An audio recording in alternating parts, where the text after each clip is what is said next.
സംസ്ഥാനത്ത് ജിമ്മുകൾ പോലും സുരക്ഷിതമല്ലെന്ന് തെളിയിക്കുന്നതാണ് തൃശൂരിലെ വാർത്ത. 2 യുവതികളെ പീഡിപ്പിച്ച കേസിൽ ജിം ട്രെയിനർ അറസ്റ്റിലായിട്ടുണ്ട്. തൃശൂർ ചേർപ്പ് സ്വദേശി അജ്മലാണ് പോലീസിന്റെ പിടിയിലായത്. ഒരേ സമയം 2 യുവതികളുമായി ബന്ധം സ്ഥാപിക്കുകയും തുടർന്ന് ഇവരെ പീഡനത്തിനിരയാക്കുകയുമായിരുന്നു. കൂർക്കഞ്ചേരിയിലെ F2 ഫിറ്റ്നസ് സെന്ററിലെ ട്രെയിനർ ചേർപ്പ് സ്വദേശി അജ്മൽ എന്ന 28-കാരനെയാണ് പീഡനക്കേസിൽ നെടുപുഴ പോലീസ് പിടികൂടിയത്. 2 യുവതികളെ തന്റെ ഫിറ്റ്നസ് സെന്ററിൽ വെച്ചാണ് ഇയാൾ പീഡിപ്പിച്ചത്. ഒരു യുവതിയെ വിവാഹ വാഗ്ദാനം നൽകിയും മറ്റൊരു യുവതിയെ മദ്യം നൽകിയും പീഡിപ്പിച്ചെന്നാണ് ഇയാൾക്കെതിരായ പരാതി. ഒരേ സമയമാണ് അജ്മൽ 2 യുവതികളുമായി അടുപ്പം സ്ഥാപിച്ചത്. എന്നാൽ യുവതികൾ ഇക്കാര്യം പരസ്പരം അറിഞ്ഞിരുന്നില്ല. അടുത്തിടെയാണ് യുവതികൾ 2 പേരും അജ്മൽ തങ്ങളെ കബളിപ്പിക്കുകയാണെന്ന വിവരം അറിയുന്നത്. തുടർന്ന് പരാതിയുമായി പോലീസിനെ സമീപിക്കുകയായിരുന്നു.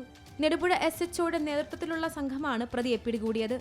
ഇയാൾ മുൻപും 2 പീഡന കേസുകളിൽ പ്രതിയായിരുന്നുവെന്നാണ് പോലീസ് വ്യക്തമാക്കുന്നത്.